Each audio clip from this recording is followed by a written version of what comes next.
नमो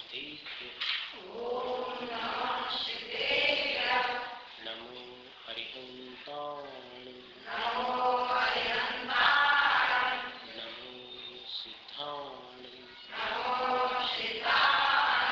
नमो आयर्याय नमो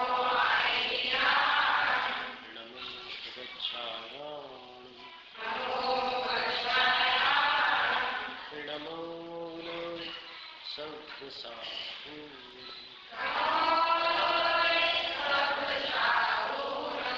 परम पूज्य पंच परमेष्ठी भगवंतों की जय। भगवान श्री शांतिनाथ स्वामी की जय। आचार्य गुरु विद्यासागर महाराज की जय।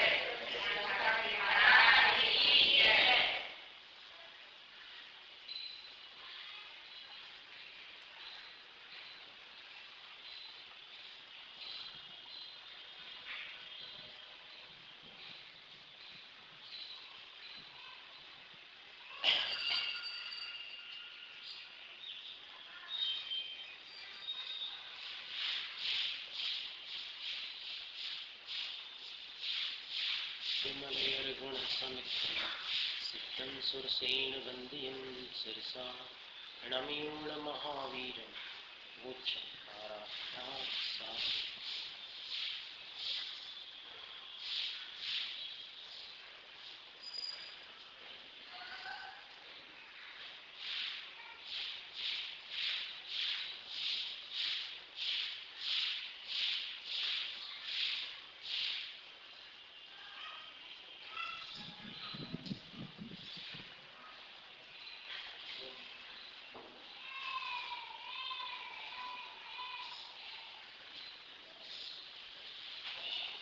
संलेखना की समाधि मनन की जो 7 सीढ़ियां बताए आचार्य देवसेन स्वामी, आराधना सार ग्रंथ में इन 7 श्रेणियों में सबसे पहला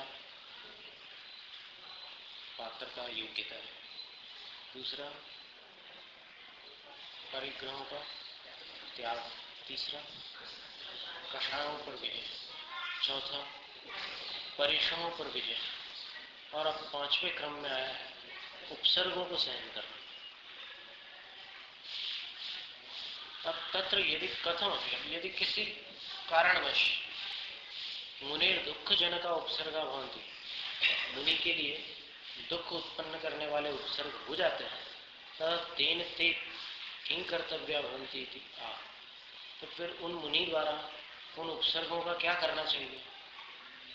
तो उसके लिए कहते हैं जय कुंती कह विजय सबका बहु विवाह दुर्जनया ते संयवाणुनम समभावनाण चित्तेन। यदि किसी कर्म के उदय से अनेक प्रकार के उपसर्ग जो कि दुख उत्पन्न करने वाले हैं, साधु को संलेखना के समय प्राप्त हो, अर्थात संलेखना का समय चल रहा और कोई ऐसा उपसर्ग आ जाए, तब संभावनाण चित्ते में समता भाव और ज्ञान में अपना मन लगाकर उन उपसर्गों पर विजय प्राप्त करना है, उनको सहन कर लेना है। और समता भाव किसको कहते हैं? तो उसके लिए ज्ञानार्णव का एक काव्य दिया हुआ है। सौधूत संगे श्मशाने स्तुति शपन विदौ कर्दमे कुंकुमेव पल्यम के कंटकाग्रे विशति शशिमणो चर्मचीर्णांशुकेषु श्रीनांगे दिव्यनार्यः मसमशमवशाद्यस्य चित्तं विकल्पैर्नालीढं सोऽयमेकः कलयति कुशलः साम्यलीला विलासम्। वही एक मुनि समता भाव के विस्तार को प्राप्त करते हैं जिनका मन सौधोत्संगे श्मशान, महल में और श्मशान में स्तुति शपन विदो, कोई स्तुति कर रहा हो अथवा कोई बद्दुआएं दे रहा हो। कई बार लोग साधु को देख करके कुछ ऐसे शब्द बोलते हैं कि ये तो धरती पर भार है, फोकट का खाते हैं और माल उड़ाते हैं और ऐसी दुनिया भर की बातें करते हैं, और फिर अंत में ऐसा भी बोल देते हैं कि ये मर जाए तो धरती को कुछ राहत मिले। तो ऐसे शब्दों को सुन करके भी, और जो स्तुति करने वाले लोग हैं वो ये कहते हैं कि आपकी चरण रज से ये धरती पवित्रित है। देखो दोनों में कितना अंतर है। एक कह रहा है कि आप धरती पर भार हैं, और एक कह रहा है कि आपकी चरण धूल से यह धरती पवित्रित है। दोनों स्थिति। और ऊंचे ऊंचे 7 मंजिले महलों के प्रति, और जहां पर मुर्दे जलाए जाते हैं उस स्मशान में, कर्द में कुमकुम एवं, और कीचड़ के प्रति अथवा कुमकुम जो होता है उसके प्रति, पल्लन के कंटकाग्रे, अगर सही व्यवस्थित कोई पाटा मिल जाए सोने के लिए, विश्राम के लिए वो, अथवा कांटों की नोक हो जहां पर वो विश्राम कर रहे हैं उस स्थान पर, दोनों के प्रति। दृश्यति शशि मणो, चंद्रकांत मणि, मून स्टोन जिसको बोलते हैं, जिस पर चांदनी पड़ते ही पानी निकलना प्रारंभ हो जाता है, ऐसे मूल्यवान रत्न के प्रति दृश्यति, और एक पत्थर के टुकड़े के प्रति। चर्म चीर्णांश केश, और चमड़े के प्रति, और चीर्णांश केश, मखमल के वस्त्र के प्रति अथवा रेशम के प्रति। फिर शीर्णांगे दिव्य नार्या, अपने जीर्ण शीर्ण शरीर के प्रति, और किसी देवांगना के रूप लावण्य से मंडित शरीर के प्रति। असम शम वशाद्यस्य चित्तम विकल्प मनालीनम, असाधारण समता भाव के प्रभाव से जिनका चित्त अर्थात मन निर्विकल्प रहता है, यानी ऐसे द्वैत भाव को नहीं लाता। जिनका मन द्वैत भाव माने ये अच्छा ये खराब, ये इष्ट ये अनिष्ट, ये राग के योग्य और ये द्वेष के योग्य, ऐसा भेद नहीं करता जिनका मन, वही समता के आनंद को प्राप्त करते हैं। तो घोर उपसर्ग आने पर भी साधु को अपने कर्मों का फल मानकर शुद्ध परमात्म स्वसंवेदन ज्ञान की भावना के बल से शरीर में ममता का परित्याग करके समता का आलंबन लेकर धीरज और शांति से उस उपसर्ग को सहन करना चाहिए। नाणमय भावनाई भावीय चित्ते पुरुषी ही संयमो विसर्गा अचिरादीय चौघेया। फिर इसमें संलेखना के समय स्मरण करा रहे हैं कि देखो तुम्हारे ऊपर जो उपसर्ग आ रहे हैं उनकी बात तो छोड़ दो, लेकिन ज्ञान में भावना के द्वारा जिनका चित्त भावित था, भावित यानी एनर्जाइज्ड, जिनके मन में बस समता भाव ही भरा हुआ था, ऐसे नरसिंहों ने, नरसिंह का महामुनि, जो जिस प्रकार सिंह वन में अकेला विचरण करता है और निर्भीकता के साथ विचरण करता है, उसी प्रकार जिन महामुनि राजों को उपसर्ग भी भयभीत नहीं करते, जो निर्भीकता पूर्वक उपसर्ग आदि सहन कर लेते हैं ज्ञान में भावना के प्रभाव से, जिन्होंने अपने चित्त को भावित कर लिया, ऐसे महामुनियों ने अचेतन को आदि लेकर जिन उपसर्गों के कुल 4 भेद होते हैं, ऐसे महान उपसर्गों को जीता है, सहन किया है। देवकृत, मनुष्यकृत, तिर्यंचकृत और अचेतनकृत, ये उपसर्गों के 4 भेद होते हैं। कुछ उपसर्ग देवलोग करते हैं, जैसे सकल भूषण मुनिराज जो थे, उन पर उनकी पूर्व अवस्था की, राज्यावस्था की जो रानी थी, वो राक्षसी पर्याय में जाकर उत्पन्न हुई थी, वो उपसर्ग करती थी। तो उनका एक भी आहार निरंतराय नहीं हो सका जब से दीक्षा ली थी, इतने उसने उपसर्ग किए थे। पर फिर भी उन्होंने उन सब उपसर्गों को जीता और अंत में अयोध्या के निकटवर्ती उद्यान में उनको केवल ज्ञान की प्राप्ति हो गई थी, सकल भूषण केवल विद्वान। और जिस रात को उनको केवल ज्ञान हुआ था, उसके अगले दिन सवेरे सीता की अग्नि परीक्षा हुई थी। और इंद्र जब उनके केवल ज्ञान की पूजा के लिए चला जा रहा था और यहाँ भीड़ लगी हुई देखी, तो फिर उसके साथ एक मित्र था मेषकेतु।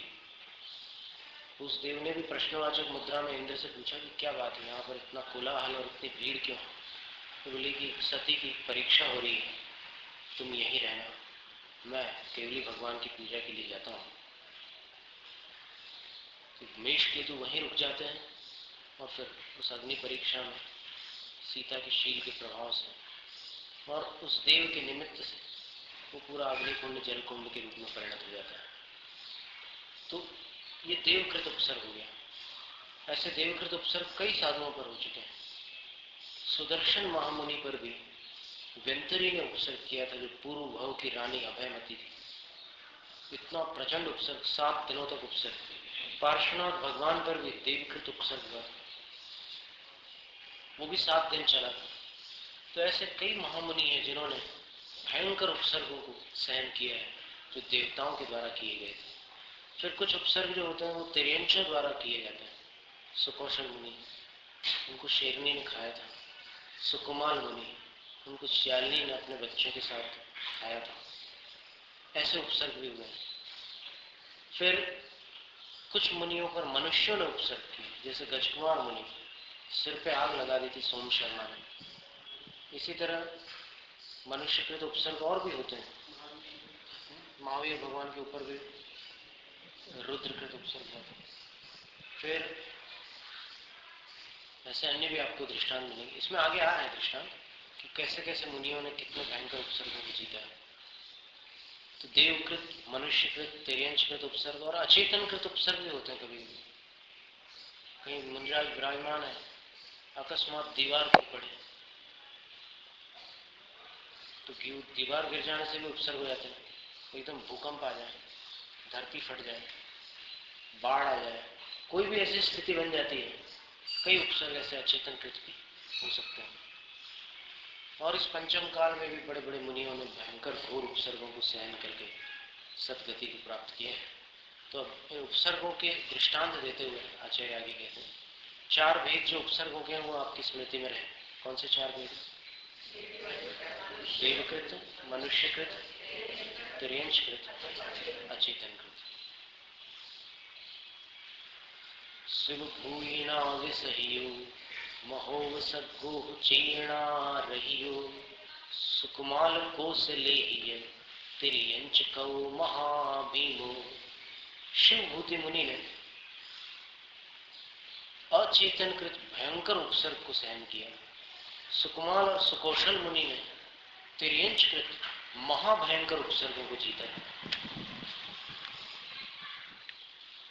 विसह्यो विशेषेण चिदानंदोत्थ परम सुखामृत रसा स्वाद बलेन शोध। चैतन्य के आनंद से उत्पन्न जो परम सुख रूपी अमृत है, उसके रसास्वादन के बल द्वारा इन मुनियों ने भयंकर उपसर्गों को जीता है।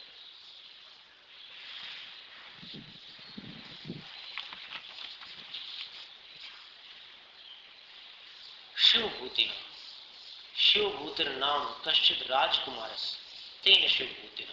शिवभूति नाम के कोई राजकुमार हुए हैं, उन शिवभूति द्वारा चेतना रहित अचेतन रग्निजल पाषाण शिलापादिभिः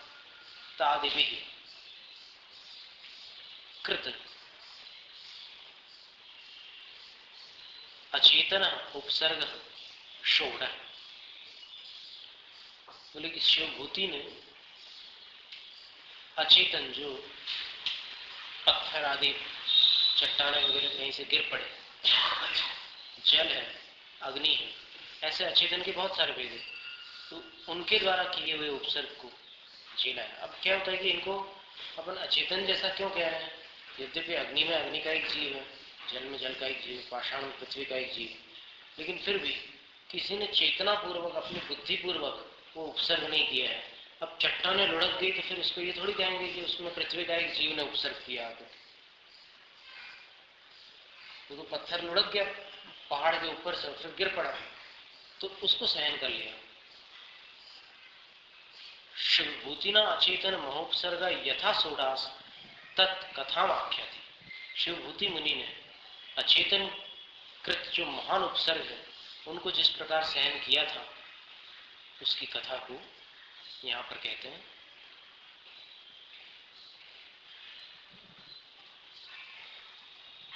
चंपापुर्याम अभूधूपो विक्रमस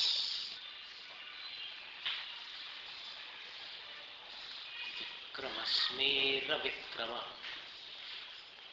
शिवभूति सुतस्तस्य शिववद्भूति भूपति।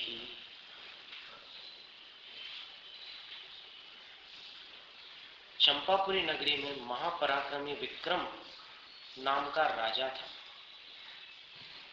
उसका शिवभूति नामक पुत्र था जो शिव के समान भूति संपत्ति का स्वामी था। एक दिन उसने आकाश में सघन मेघ को तत्काल उठकर वायु समूह द्वारा खंडित देख मन में विचार किया। घने बादल छा गए और ऐसी हवा चली कि वो सारे बादल बिखर गए। तो उस घटना पर शिवभूति ने विचार किया कि संसार को धिक्कार हो, जिसमें कुछ भी सुख नहीं है। फिर भी बड़े खेद की बात है कि महामोही अज्ञानी जीव इसे समझ नहीं पा रहे हैं। मोह से अंधे प्राणी इस क्षण नश्वर दुष्ट शरीर के लिए बड़ा भारी आरंभ क्यों करते हैं? आरंभ यानी कमाई के जितने साधन होते हैं, और फिर घर के गृहस्थी संबंधी भी कुछ आरंभ होते हैं, भोजन पकाना, पानी भरना, ये सारे, सफाई करना, झाड़ू लगाना, ये सब, कूटना पीसना।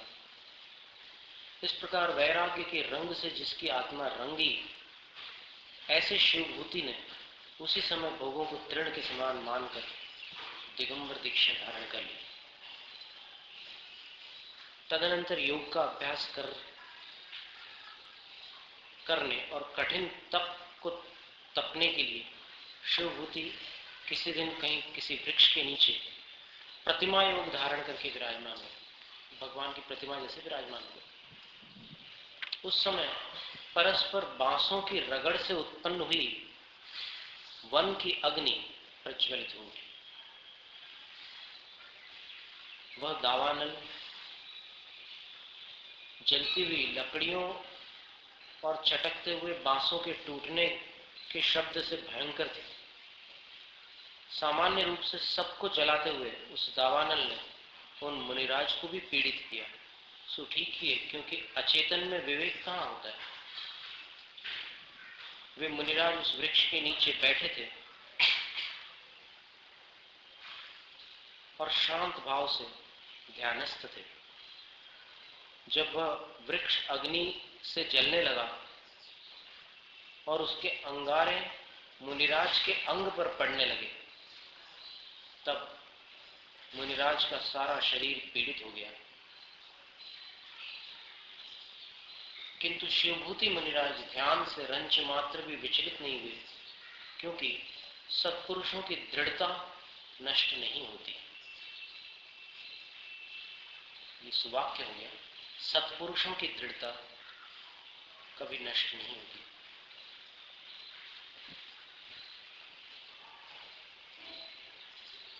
समय सार कलश में कहा गया है,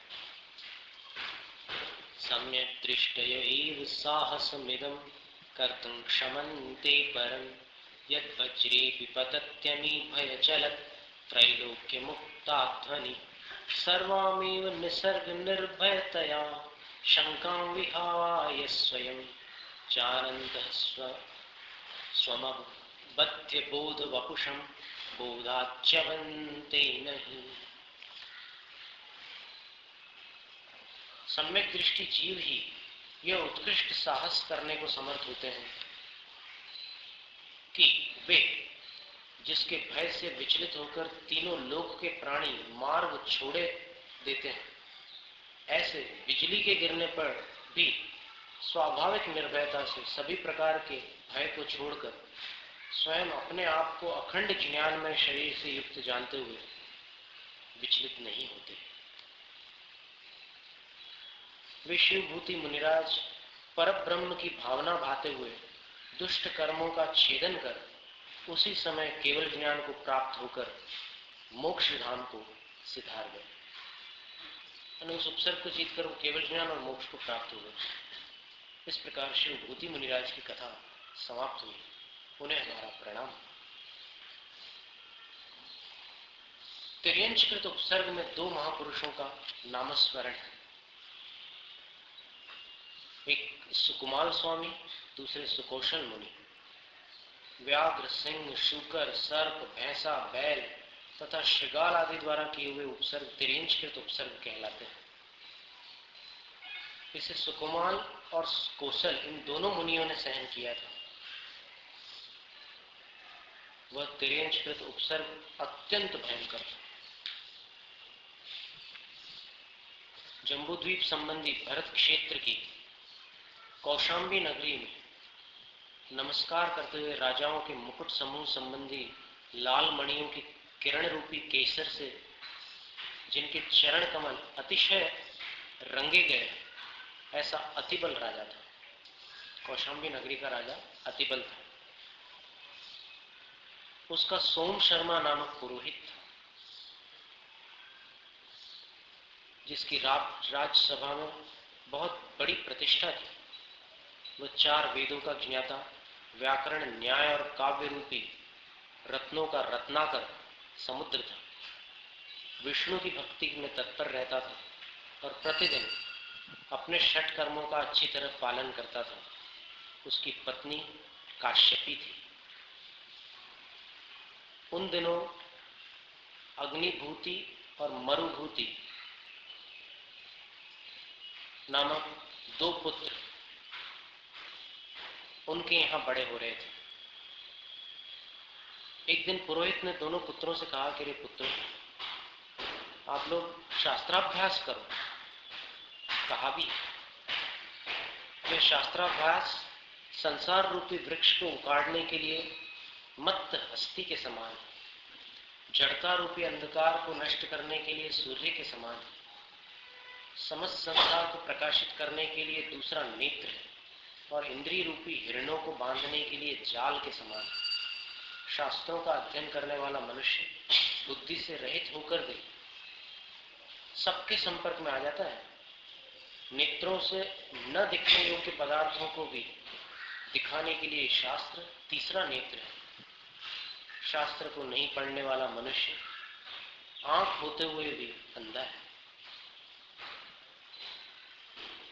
अब सोम शर्मा अपने पुत्रों को समझा रहा है और उस कथा को सुनते हुए यहाँ पर अपन जिनवाणी के पुत्र और पुत्रियां अगर हो तो अपन भी उसमें से कुछ सबक ले सकते हैं, क्योंकि मूर्खों को अपने ऊपर आई हुई विपत्ति से भी विवेक जागृत नहीं होता और बुद्धिमानों को दूसरों पर आए हुए संकट को देखकर भी विवेक जागृत हो जाता है। तो ये ब्राह्मण अपने पुत्रों को समझा रहा है, इससे अपन भी अपने योग की बात समझ सकते हैं।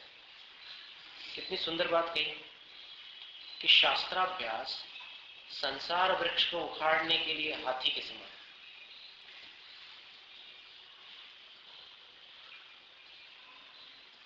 मूर्खता रूपी अंधकार को नष्ट करने के लिए सूर्य के समान।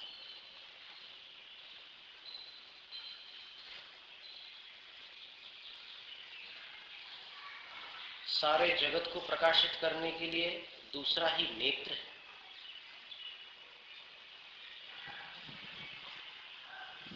और इंद्रिय रूपी हिरणों को बांधने के लिए जाल है।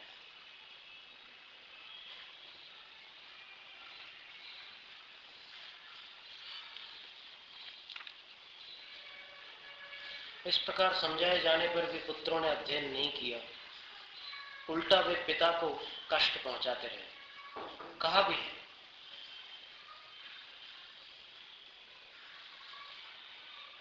मूर्खों के लिए सन्मार्ग का उपदेश देना नकटे को स्वच्छ दर्पण दिखाना है।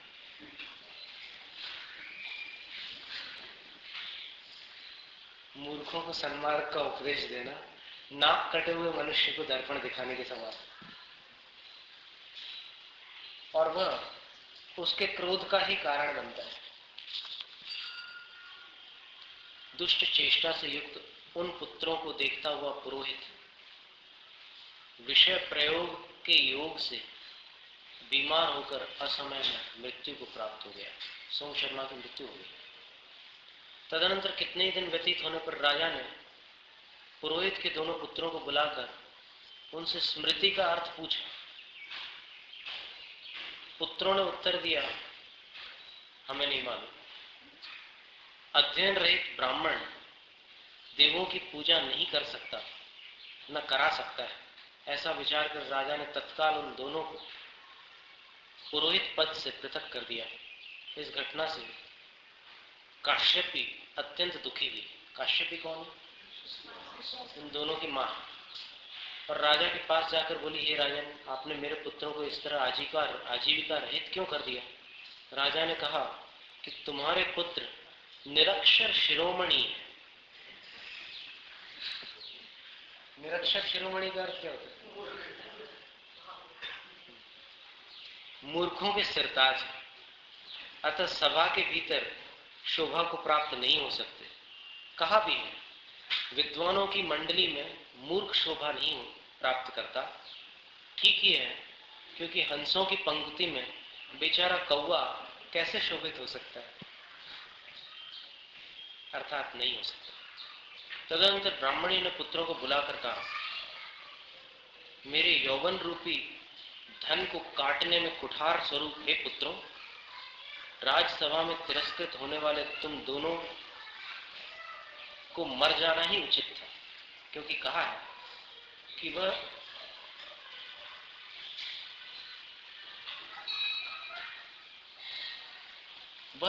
जीवन नहीं जो दूसरों के तिरस्कार पर निर्भर करता है और दूसरों को तिरस्कार के दुख से दग्ध होकर के भी जीता है। माता के क्लेश को करने वाले उस पुत्र का जन्म न लेना ही अच्छा है। पुत्रों ने कहा कि माता, क्रोध छोड़ो, शिक्षा देव के अभाव आगे हम क्या करें? हम कैसे अध्ययन करें? अब उनको तो इतना ठोकर खाने के बाद लगा कि माँ से ही पूछो कि कहाँ जाए पढ़ने के लिए। माँ ने कहा, राजगृह नगर में सूर्य मित्र नाम का तुम्हारा काका रहता है। वो व्याकरण का ज्ञाता है, तर्क शास्त्र का अध्येता है और न्याय शास्त्र का पारगामी है, और परवादियों के सिर की खोपड़ी को कूटने वाला है। इस समय वह मतलब समस्त विद्वानों में शिरोमणि है। इसलिए तुम यहाँ से जाकर शीघ्र ही उसकी सेवा करो और विद्याभ्यास करो। दोनों पुत्र माता के वचनानुसार राजगृह पहुंचे। सूर्य मित्र के घर प्रवेश कर उपाध्याय को नमस्कार कर उनके समक्ष भूमि पर बैठ गया। सूर्य मित्र ने भी उन पुत्रों के युगल को पहले कभी नहीं देखा, इसलिए बड़े आश्चर्ययुक्त होकर पूछा, तुम कौन हो, कहां से आए, किसके पुत्र हो और क्यों आए? पुत्रों ने कहा, हम दोनों कौशाम्बी से आए हैं, सोम शर्मा के पुत्र हैं। अग्नुभूति और मरुभूति हमारा नाम है। आपकी सेवा कर शास्त्राभ्यास करना चाहते हैं। सूर्य मित्र ने भी विचार किया कि ये तो हमारे बड़े भाई के पुत्र हैं, पर उसने मन की बात को प्रकट नहीं होने दिया और कहा कि तुम दोनों विद्या ग्रहण करना चाहते हो तो सुख सुविधाओं को छोड़ो, व्यसन मुक्त हो जाओ, क्योंकि व्यसनी मनुष्य विद्या सिद्धि को प्राप्त नहीं होता। कहा भी है, अहंकारी मनुष्य का यश नष्ट हो जाता है। स्तब्धस्य नश्यति यशो विषमस्य मैत्री नष्ट क्रियस्य कुलमर्थ परस्य धर्म विद्याफलम व्यसनिनः कृपणस्य सौख्यम राजा प्रणष्ट सचिवस्य नराधिपस्य। राज्यम प्रणष्ट सचिवस्य नराधिपस्य। क्या किससे नष्ट होता है उसको बतलाने के लिए एक काव्य है। अभिमानी का यश नष्ट होता है।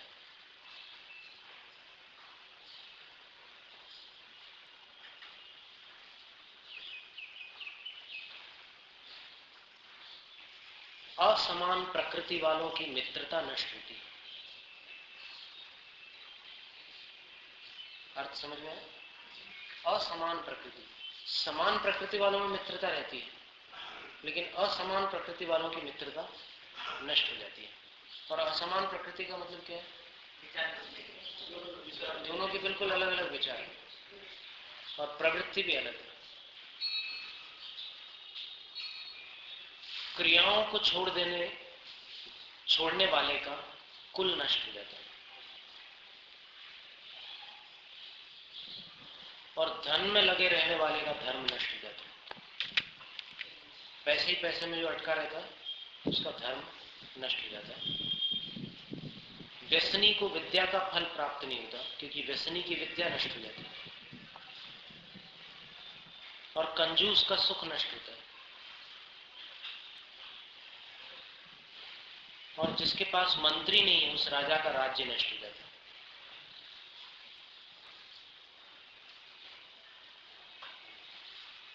भिक्षा से अपना पेट भरो, गुरुओं की सेवा करो और धरती पर शयन करो।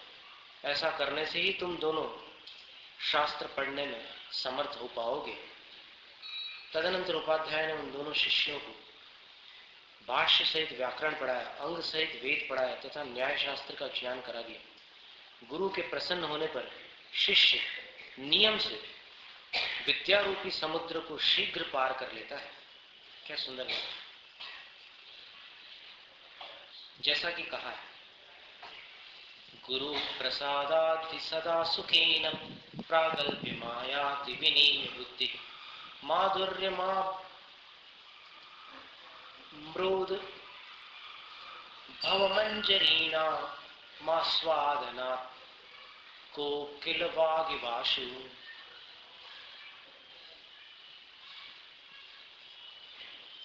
विनम्र शिष्य गुरु की कृपा से सुखपूर्वक विद्वान बन जाता है। जिस प्रकार आम मंजरी का सेवन करने वाले कोयल की ध्वनि मधुरता को प्राप्त हो जाती है।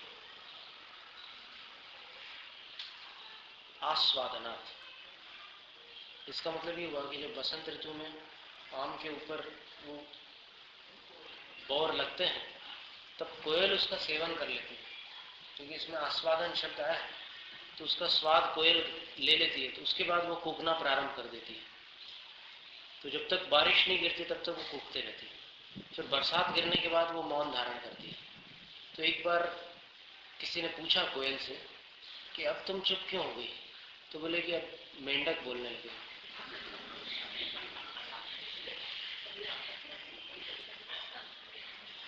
दर्दुरा यत्र वक्तारस्तत्र मौनम विभूषण। जहां मेंढक वक्ता बन रहा है वहां कोयल जैसे पक्षियों को तो मौन धारण करना ही शोभा देता है। अब ये मनुष्यों के लिए भी लागू कर सकते हैं आप कि जहां पर अवक्ता वक्ता बने हुए हैं वहां पर वक्ता को चुप रहना चाहिए।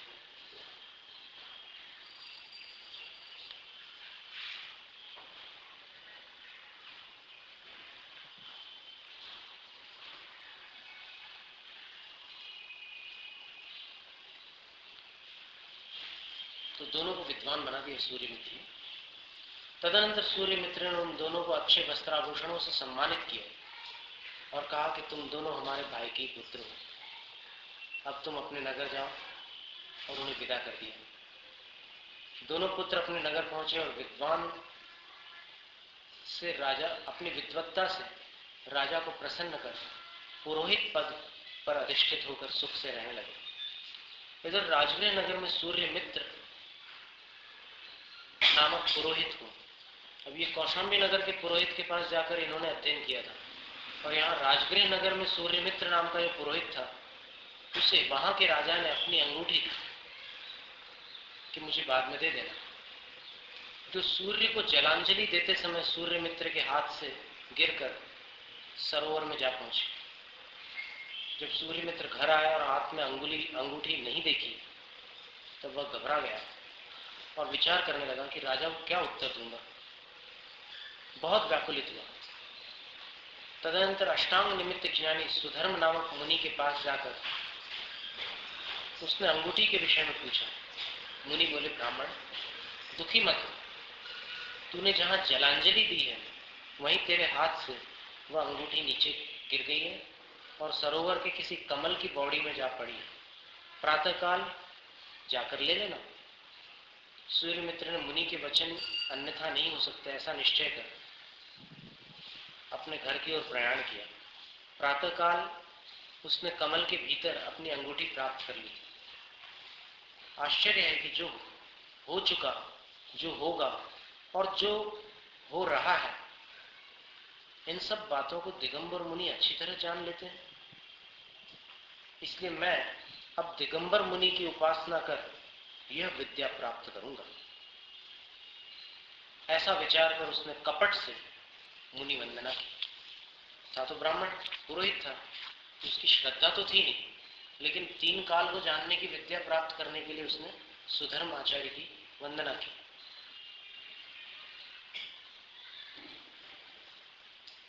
सूक्ति रूपी रत्नों के लिए रोहणगिरी के समान उन विद्वानों के समूह को मैं नमस्कार करता हूं जिनके बीच में पड़ा हुआ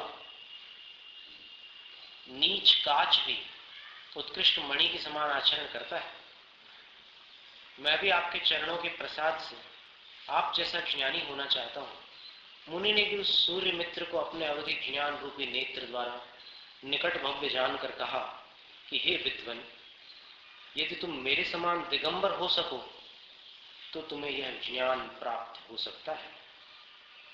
सूर्य मित्र ने भी दिगंबर होकर तथा कला ग्रहण करके पुनः अपने घर चला जाऊंगा यह विचार करके कहा, स्वामी मुझे शीघ्र ही दीक्षा दीजिए। प्रसन्न हुई मुनिराज ने उसे दीक्षा दे दी। उसने प्रथमानुयोग, चरणानुयोग, कर्णानुयोग ग्रंथों का अध्ययन किया और गुरुमुख से द्रव्यानुयोग को पढ़ता हुआ और सम्यक दृष्टि बन गया। देखो क्या विचार था दीक्षा लेने का, किस लक्ष्य से दीक्षा ली थी कि विद्या प्राप्त करके घर आ जाऊंगा। छल से ली थी दीक्षा, लेकिन स्वाध्याय से वो सम्यक दृष्टि बन गया और दृढ़ प्रति हो गया। अब वास्तव में महाव्रती हो गया। जैसा कि कहा है, शास्त्राग्नो मणिवत भव्यो विशिष्टो भाति निर्वृत अंगारवत खलो दीप्तो मलीवा भस्म ना भवे। भस्म वा भवे, यह आत्मानुशासन का एक श्लोक है।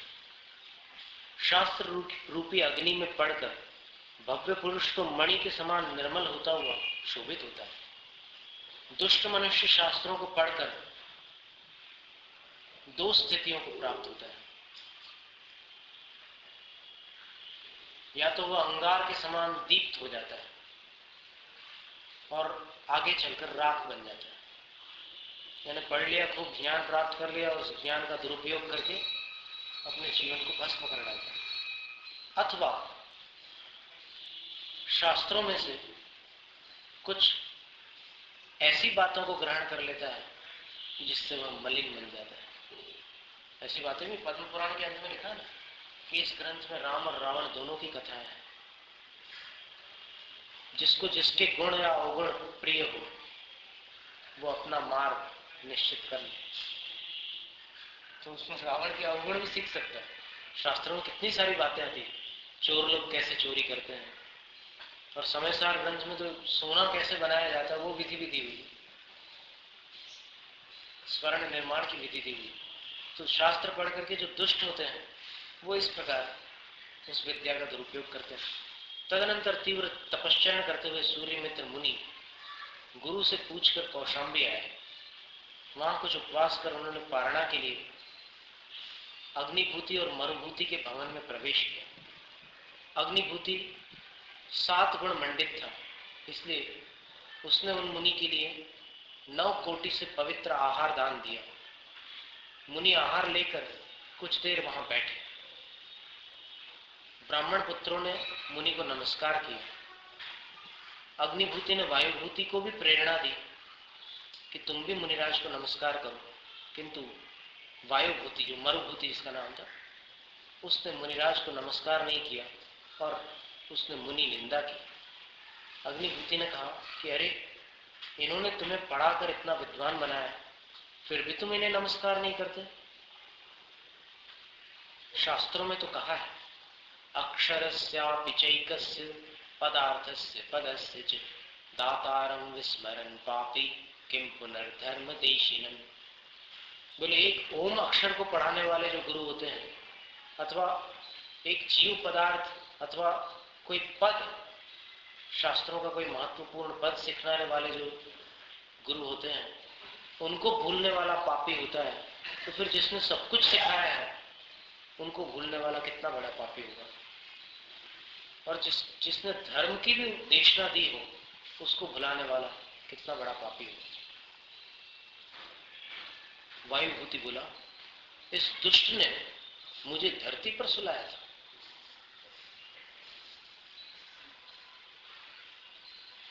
इस दुष्ट ने मुझे भिक्षा भोजन खिलाया था और मुझे इतना कष्ट पहुंचाया था, इसलिए मैं वचनों से भी इसका सम्मान नहीं करता। नमस्कार तो करना दूर की बात है, मैंने शरीर से नमस्कार करना तो दूर की बात है, मैं वाणी से भी इनको नमस्कार नहीं कर सकता, सम्मान नहीं दे सकता। ऐसा कहता हुआ वायुभूति दोषों को ग्रहण करता रहा। कहा भी, गुणान कृण्डन सुजनो निर्वृतिम प्रयात दोषान वदन्न दुर्जन चिरंतनाभ्यास निबंध नेरिता गुणेषु दोषेषु च जायते मतिः। बड़ा सुंदर नीति श्लोक है, चंद्रप्रभ चरित्र में आचार्य वीरनंदी स्वामी द्वारा रचित है। इस श्लोक में कहा गया है कि गुणों को स्वीकार किए बिना सज्जन का हृदय संतुष्ट नहीं होता। वो किसी से भी मिले, उसमें से कोई ना कोई गुण स्वीकार करके ही संतुष्ट होता है। और ठीक उसी प्रकार किसी के दोष प्रकट किए बिना दुर्जन का मन संतुष्ट नहीं होता।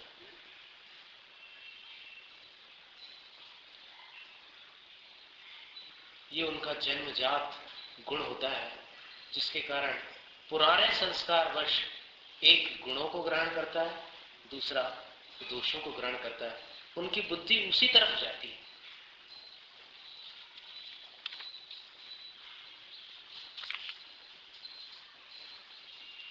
मुनि भी स्तुति और निंदा में समता भाव धारण करते हुए तपोवन चले गए। अग्निभूति भी उनके साथ चला गया।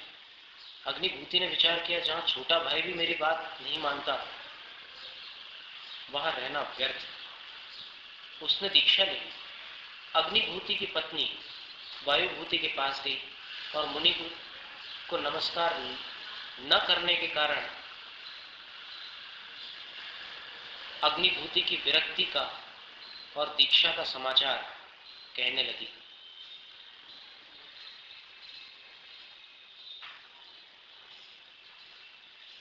अग्निभूति की पत्नी ने कहा कि अरे दुष्ट, तू सींग और पूंछ से रहित दो पैरों वाला पशु,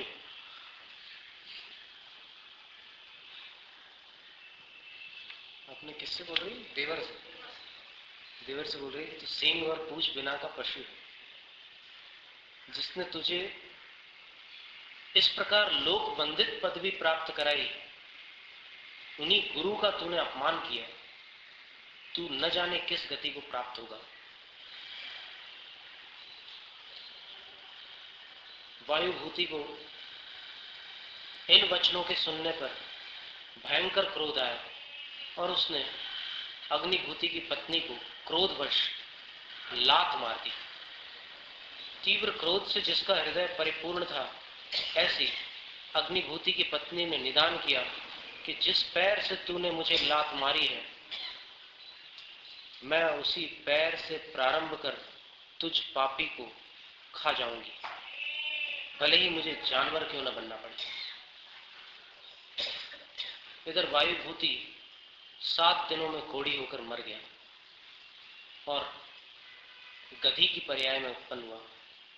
वहां से मरकर सूकरी की पर्याय में गया, वहां से मरकर कुत्ती बना और इसके पश्चात दुर्गंध युक्त चांडाल की पुत्री बना। अग्निभूति मुनि ने जब उस चांडाल पुत्री को देखा तब संबोधित किया और उससे कहा कि 3 मकार का त्याग करो और 5 अनुव्रत धारण करो। उस व्रत के प्रभाव से चांडाल की पुत्री मरकर ब्राह्मण पुत्री बनी, उसका नाम था नागश्री। तदनंतर सूर्यमित्र और अग्निभूति मुनियों ने, बड़ी कथा में बात, यहाँ तो एकदम संक्षिप्त है। यहाँ क्या है कि सल्लेखनाधारी को वो सुना ना, तो उसमें ज्यादा डिटेल्स में जाकर उसकी जो वेदना है वहां से ध्यान हटाना सल्लेखनाधारी। तदनंतर सूर्यमित्र और अग्निभूति मुनियों ने नागश्री को संबोधित किया तथा पढ़ाया। शास्त्रों का रहस्य जानकर उसने उन दोनों मुनियों को नमस्कार किया तथा आर्यिका की दीक्षा ले ली। अनेक प्रकार के तप कर अंत में 4 प्रकार के आहार का त्याग करके उसने संन्यास धारण किया और स्त्रीलिंग को छेद कर 16वें स्वर्ग में अच्युतेंद्र हुई। जैसा कि कहा है, यद्दूरम यद्दुराराध्यम यच्चतुरे व्यवस्थितम तत्सर्वं तपसा साध्यम तपो विदुरतिक्रमम्। जो दूर है और जो मुश्किल से प्राप्त हो सकता है अथवा जो दूर से भी दूर अवस्थित है, वह सब तपस्या के प्रभाव से अपने हाथों में आ जाता है।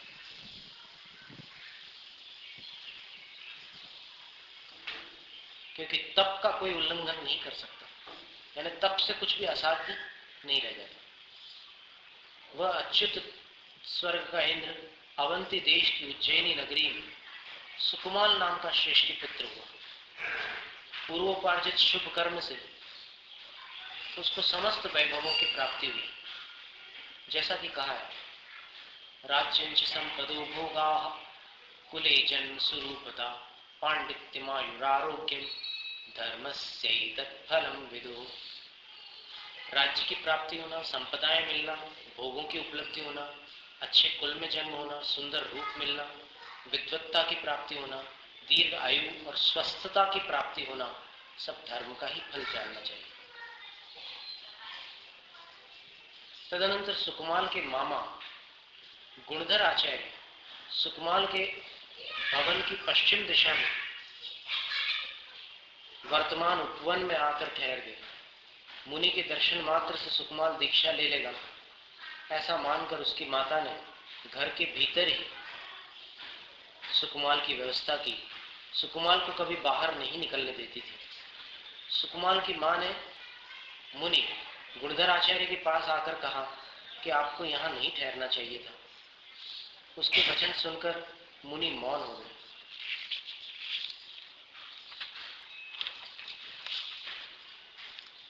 तदनंतर जब रात्रि प्रातःकाल रूप में परिणत होने वाली थी, तब मुनि ने ऊर्ध्वलोक प्रज्ञप्ति का पाठ किया। सुकुमाल ने उसे सुना। सुनते ही सुकुमाल को 16वें स्वर्ग के वर्णन का श्रवण कर जाति स्मरण हो गया कि मैं तो वहां अच्युतेंद्र था और अनेक सुखों से संपन्न था। उसी क्षण जिन्होंने अपना समस्त वृत्तांत जान लिया था, ऐसे सुकुमाल भी वहां से मुनि के समीप आए। मुनि ने भी उन्हें धर्मोपदेश रूपी अमृत से संतुष्ट किया और वत्स कहा कि वत्स, तेरी आयु मात्र 3 दिन शेष है, इसलिए तू अपना भाव सुधार ले। सुकुमाल ने भी निकट भव्य होने के कारण तत्क्षण विरक्त होकर मुनि को नमस्कार किया और दीक्षा धारण की। तदनंतर सुकुमाल मुनि नगर के बाहर उद्यान में 3 दिन तक संन्यास धारण कर ध्यान में लीन हो गए। वहां अग्निभूति की स्त्री अनेक भावों में भ्रमण करती हुई श्रृगाली बनी थी, श्यालिनी।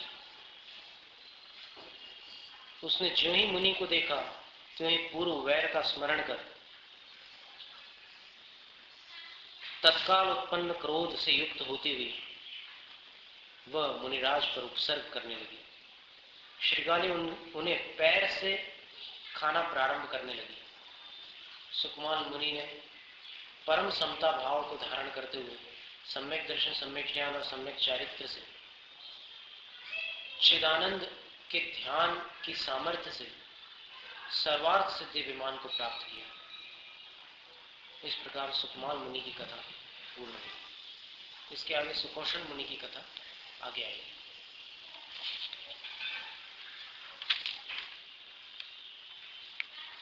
वैसे इनकी कथा विस्तार से भी बहुत सुंदर है। अभी हम लोगों ने यहाँ पर शाम को जो स्वाध्याय चलता है 4:30 बजे,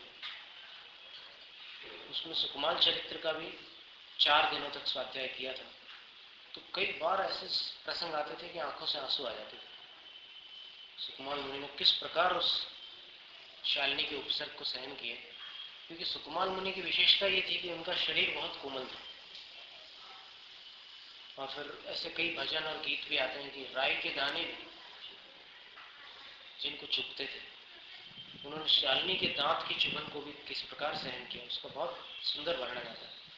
यहाँ तो संक्षिप्त वर्णन सुनाया गया, क्योंकि वो जो जिनको सुना रहे हैं वो पहले से ही अभ्यस्त है और सब कुछ जान रहे हैं, उनको सिर्फ संकेत पर्याप्त है। तो इतने संकेत मात्र से वो अपनी वेदना से अपना ध्यान हटाने में सक्षम। इसलिए ऐसे क्षपक मुनि को ये संक्षिप्त कथा सुनाई जाती है। इसके आगे सुकौशल मुनि की कथा आएगी।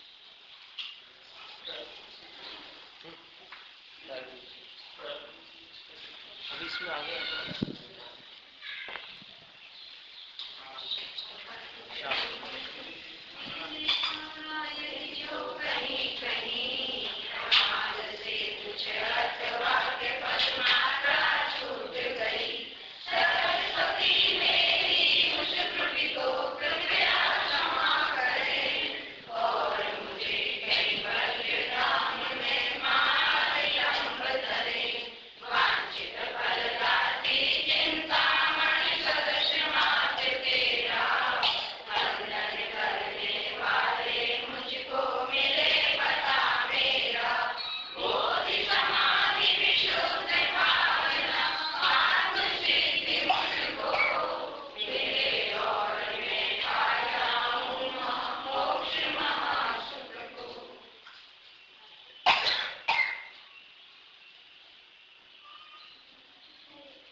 यहाँ आकर भी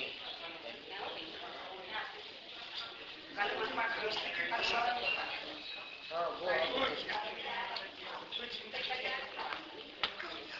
मंदिर आते हैं, पूजा करते हैं, सब धर्म कार्य करते हैं, फिर भी कषाय आती है। तो उसके कल हमने एक प्रश्न रखा था, आज हमें ख्याल नहीं।